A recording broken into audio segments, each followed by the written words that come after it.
Grandpa. Grandpa. What? What's that? Who's there? It's me, Grandpa. It's Bobby. Oh, Bobby. Come to visit me before I give old Beelzebub what for. If old Scratch thinks he can wrangle me into hauling sacks of brimstone, he's got another thing coming. It's just like, in. Grandpa. What is it, Bobby? Want to know where I hid my gold teeth?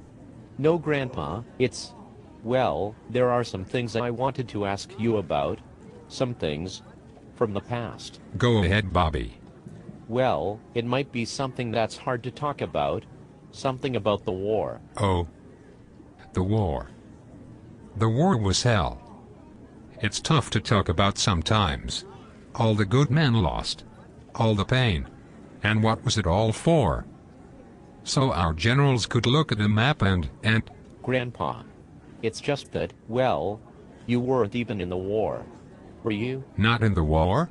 You were born in 1936. We lied about our age to get in, to enlist with our buddies. Grandpa, you would have been 10. What? No. Not World War II. You see, back in those days we used to call the Korean War World War II. Yeah, it was all a game of semantics. Most of the generals couldn't pronounce the word so they just called it World War II. Part 2. I can see how you'd be mistaken. Grandpa, you have asthma and flat feet. You got called up for the civil service. The civil service was a war. A war of paper clips. And triplicate. And a glass ceiling. The civil service was war. The civil service was hell. Grandma said you fled to Canada to avoid it. Are you telling me there are no civilians in Canada? The great thing about going to Canada was they had candy even cheaper than in America. I remember when you could get a candy bar for a nickel. Well, actually, I checked into that also. The cheapest candy bars during your lifetime were 10 cents. Well, in my day we called 10 cents a nickel, and 5 cents was a gypsy nickel. And sour gummy bears were. Sour gummy bears weren't invented until 1988. In my day we made our own gummy bears from the coagulated blood of a grizzly bear dipped in lemon juice. We'd cross paths with a couple of bears every day on our way to school. Yes, those 8 miles through the snow. You didn't see any bears or snow. You grew up in Florida. In my day, we called sand snow and bears were our word for retirees, but it was still an 8-mile walk.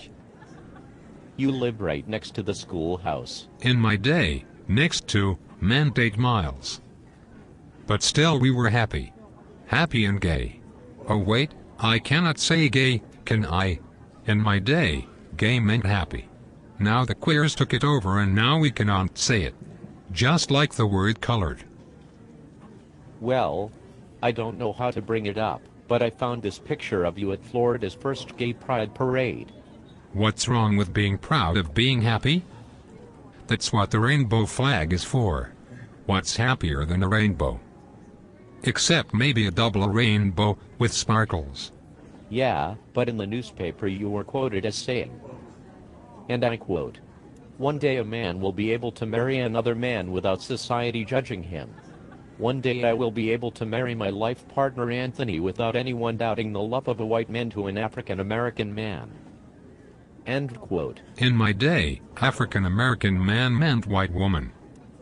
I was talking about your grandma. Grandpa. I have a photograph. Oh, Anthony. He had the softest hands. And he could make you feel so safe in his arms. Grandpa. Don't listen to me, I'm senile. Nurse. Where's my Jell-O? In my day, Jell-O tasted like opium. And it grew on Jell-O trees in the Golden Triangle.